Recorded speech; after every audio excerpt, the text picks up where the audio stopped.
On the spot news media, we got the latest news. We don't care about the views, we just representing right. Put local news internationally every night. On the spot, wave that Jamaican flag from left to right. Let's get it right, y'all know the type. We ain't dealing with the hype, we make it take flight. Yeah man, my viewers and subscribers, what go on? A blessed and wonderful Tuesday evening to each and every person out there tuning in to On The Spot News Media. Now my peeps, I don't know how we do it over on this side.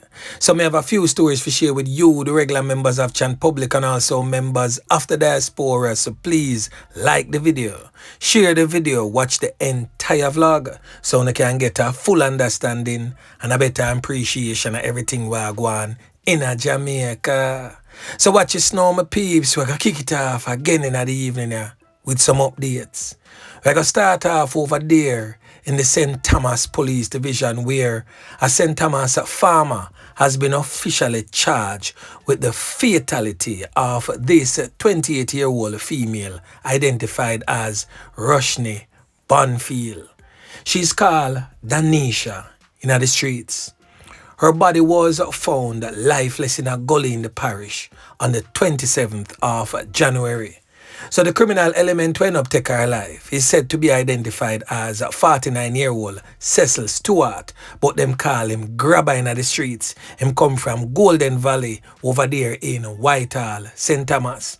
So Danisha was last seen alive on the 26th of January, sometime around 3:30 p.m. when she left her home to visit a neighboring community. Later that day, a resident discovered her handbag and a cellular phone abandoned along the roadway near her home. It is said that Danisha was reported missing, and on the 27th of January, a search was conducted in the community by residents, which led to the discovery of her body in a gully. On the 28th of January, the criminal element Stewart turned in himself, accompanied by his attorney, and reportedly confessed to the crime. He was formally charged with the offense of fatality on January 30. The crime officer for the St. Thomas Police Division, that's Deputy Superintendent of Police Maxine Bernard, commended the collaborative efforts between the police and the community that led to Stewart's arrest and charge.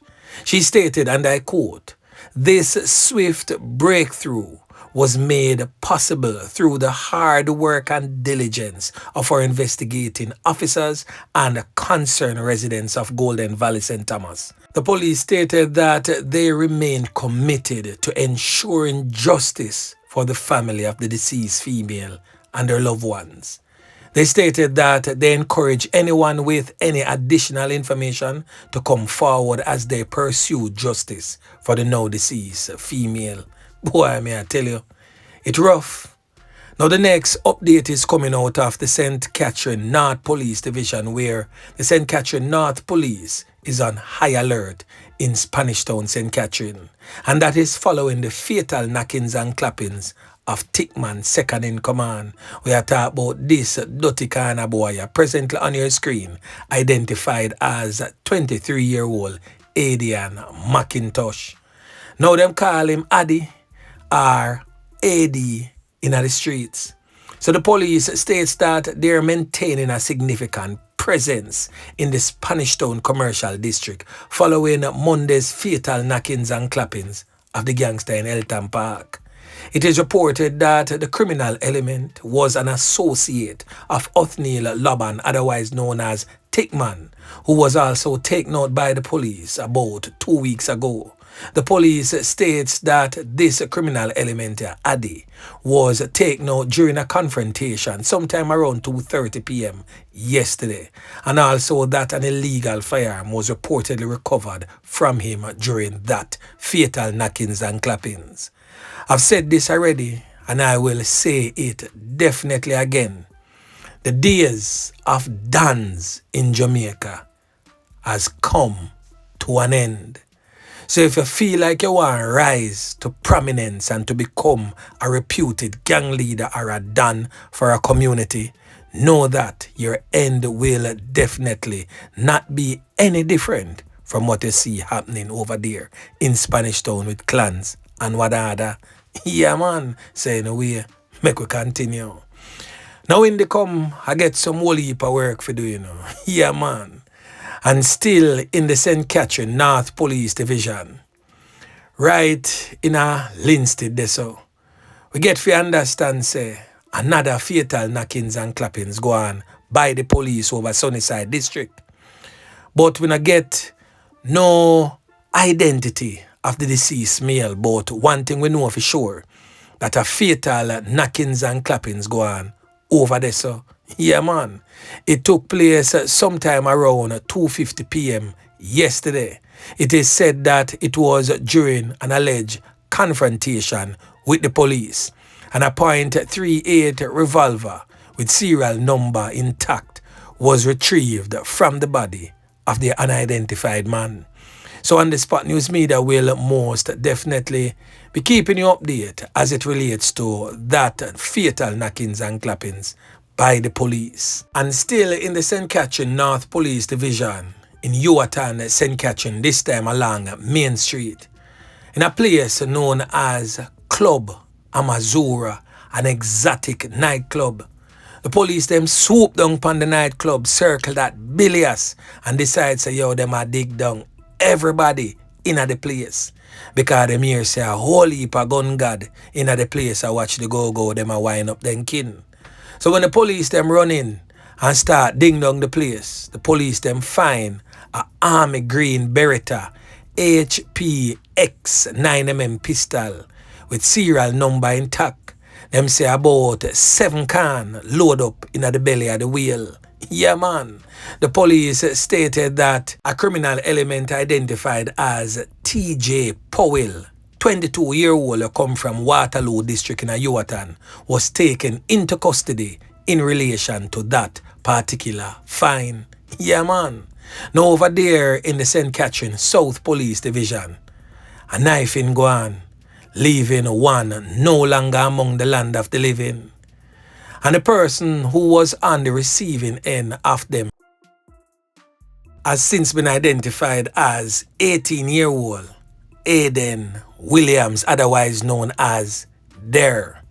Now, Dare is just 18 years old, come from over 2 East Greater Portmore. It is said that Dare was knifed up and her life taken by a male known as Antoine. Now the police, them say boy, the brother there, come from somewhere in a Greater Portmore, and right now, them need him. So anyone knowing the whereabouts of Antoine, link up the 100-man police station. Yeah, man. Now over there in the troubled, war-torn, crime-riddled St. Andrew South Police Division, in the command them get some more work for do again. The police them lick down one round a Bowens Road, bilious, and seized a prohibited weapon from that person. Well, for now, the criminal element has since been unidentified so far. Police them not get no identity, them searching pocket no ID, no nothing at all. So anyone where feel like say the male family member was that person on the receiving end of them fatal carnoon there, link up on speed and go identify on the dead and go claim it down at the dead house so you can bury it. Yeah, man. The police stated that they also seized a prohibited weapon from that person with 8 live 9mm rounds of ammunition in that particular firearm. The police further stated that it is a Glock 9mm pistol, and as I stated this morning, Glock seemed to be the weapon of choice right now for the criminal elements them. Now over there in the St. Andrew Central Police Division, in a Papine there so, right at Premix Road, the police them seize another firearm. That firearm is said to be a AR-15 assault rifle with no serial number. Depend on one day, the man then gets on paper and rub it down till you can't see nothing. The police them say about 10 5.56 rounds of ammunition was found in a magazine that was inserted in that particular rifle that was seized by the police. So the last seizure that the police them take off of the streets took place over there in Western Jamaica in the troubled, war-torn, crime-riddled St. James Police Division along Barnett Street, right off Fosdick Road, right there so. The police them seize a Taurus G2C 9mm pistol with serial number erased to. The police them find about 10 rounds of ammunition inserted in that firearm. They also took in custody a criminal element identified as Matthew Willis, 20 years old. Him come from around a Star Apple Boulevard, they say in a Catherine Hall. And an ex-criminal element identified as Jermaine Green, 19 years old, but them call him Millie in the streets. Millie come from around a Grant Hill in a Tucker, St. James. So both of them, they don't have Freeport, they say right now, a freelance around at the jail cell. Boy, may I tell you, them youths here definitely don't learn.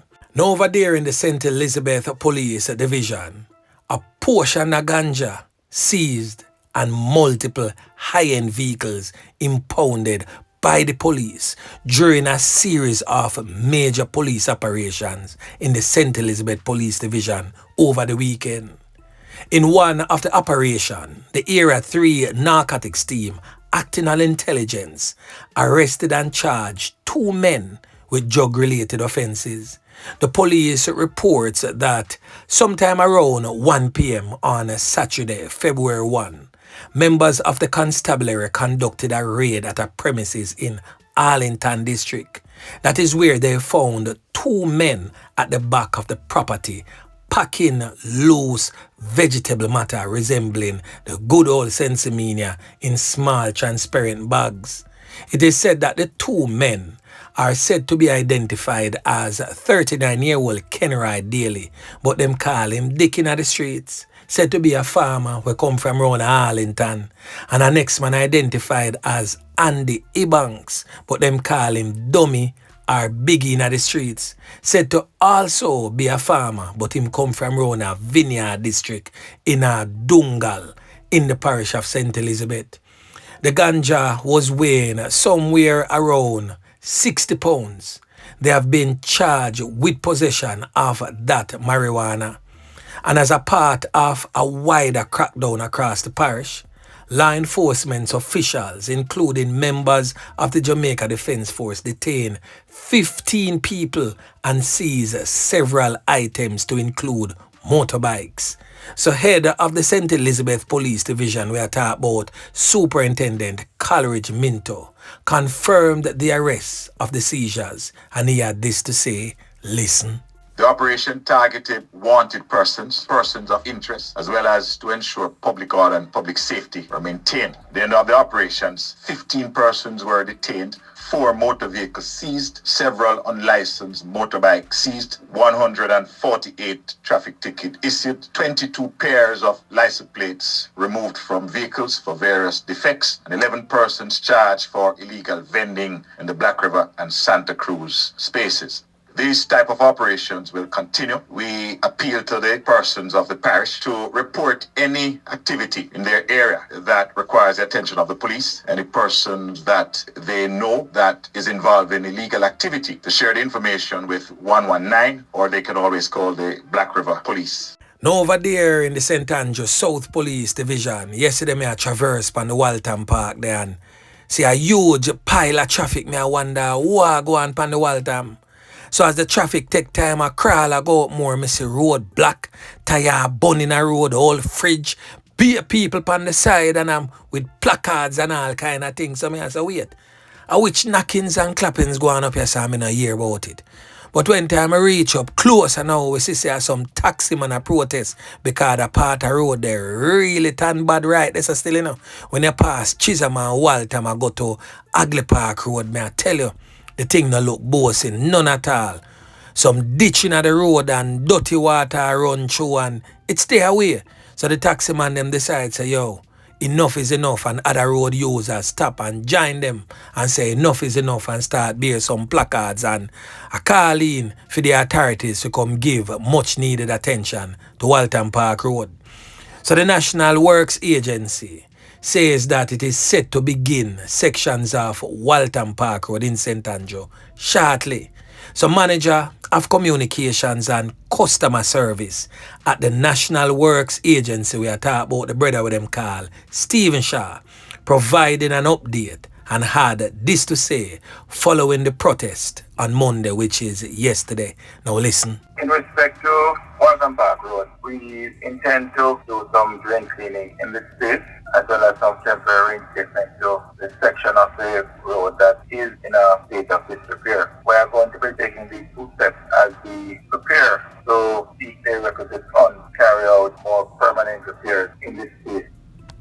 See the water green above Maras. You understand? Maras. We are living at this. Let me see if people are driving at this. But never wait till the whole of the road mash up with that before them pay attention. So you say we will take action, they come like nothing now go on.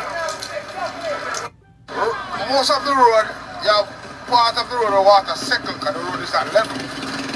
And them part they keep on mashing up and sending down a lot of big hole in the road. And the Prime Minister now drive around this side. You understand? Taxi man alone don't feel it running because guess what now? We are bus tire, we are chop tire, we are chain ball joint, we are chain tire and we are chain racket. But on Sunday we are bedroom and everything. The thing is this, as what I was saying to you, the part that we on the road where a damage, you see a water damage in part. So you put concrete in them structure there. Just like a couple meters away from where we're standing right now. Yes, sir. Having regard to the nature of the location, meaning a lot of water flow in the area. And so we are contemplating the use of concrete in this space. A decision is yet to be made, and that was certainly we are going to be doing some drain cleaning and some temporary statement work. So make it as easier for the motoring public to traverse. So to the taxi operators and future protesters, may I beg you, please, nobody light the road in protesting against bad roads. That type of protesting is just defeating the whole purpose. Because you mash up the road, where you protest about where mash up, for them come fix it. That don't make sense. Nobody add insult to injury. If you protest and block the road, throw some tire, draw some old fridge, whatsoever, debris in the road. But don't light the road. Only just mash up the surface even more than it already is. So make it make sense. Alright? So anyway, my peeps, remember to like, share, subscribe to the channel. Stay tuned to On The Spot News Media as I continue to bring you fresh news and updates in subsequent newscast. On The Spot News Media. Yeah, man.